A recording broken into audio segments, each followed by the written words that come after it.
Nimaga ayolni oilasi uchun chidab yashash kerak? Mashhur bloger Xanna yig'lab video murojaat bilan chiqdi. U o'z turmush o'rtog'i bilan ajrashgandan so'ng o'zini tanlaganini aytdi. Qolgan ayollarga esa agar ajrashmoqchi bo'lsangiz, o'z farzandlaringizni eringizga tashlab keting deya aytgan. Ajrashyapsizmi? 3 tami 4 tami bolangiz. Bittami tashlab keting. Tashlab keting, o'zligiga qarab olsin, maykam bor ichimda. Blogerning bu gaplari ko'pchilik kuzatuvchilarning salbiy fikriga sabab bo'ldi. Shunaqa o'kirib yig'lagim keldi-da. Nimaga ayollar bizani tushunmaydi? Qaranglar.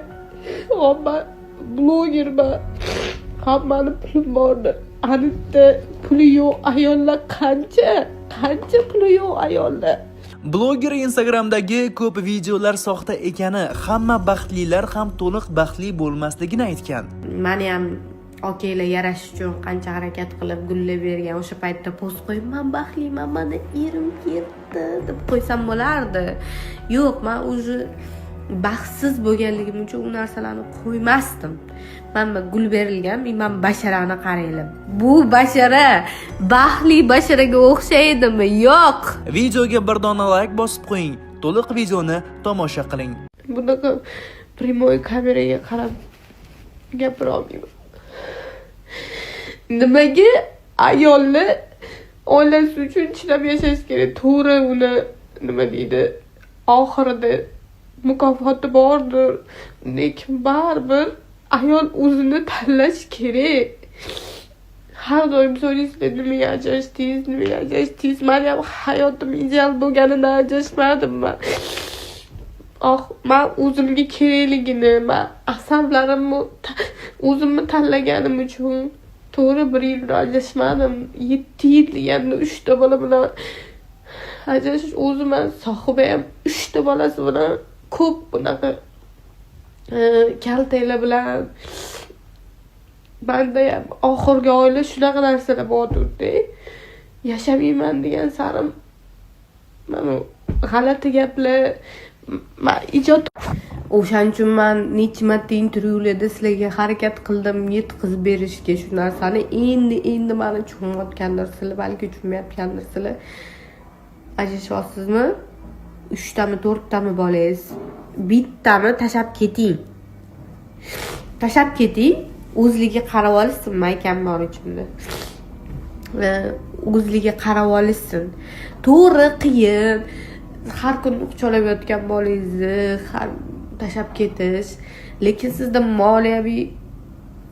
moliyaviy yo'q. Nima qilish kerak?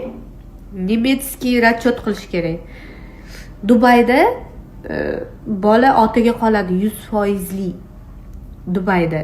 Zato что uni urug'idan bo'lganligi uchun. Dubay bolasini bermaydi. Bizda onada to'g'ri, lekin nima ham qilamiz boshqa? Ajrashayotganda bolani otaga tashlab ketish kerak deganman. Hamma ayollar sen o'zingni o'ylaysan.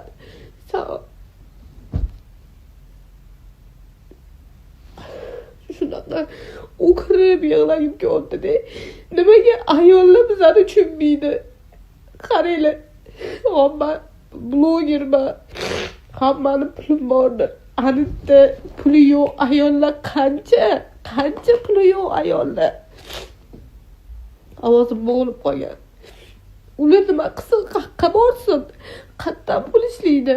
O'shaning uchun otaga bolangizni tashlab turing, mayli 1-2 yil qiynalarsiz, lekin uyli joyli bo'lib keyin olib ketasiz bolangizni. Lekin baribir o'sha o'zini urug'idan bo'lgan ota kerak emas. Mana bu yerda blogerlarning ham aybi ko'p-da. O'zini slishkim baxtli ko'rsatadi. O'shaning uchun aldanmanglar degan ma'noda ko'p gapiraman.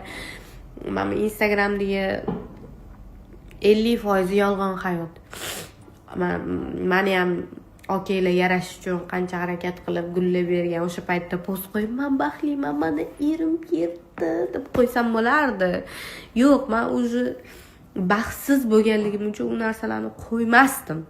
Mana gul berilgan, men basharani qaranglar.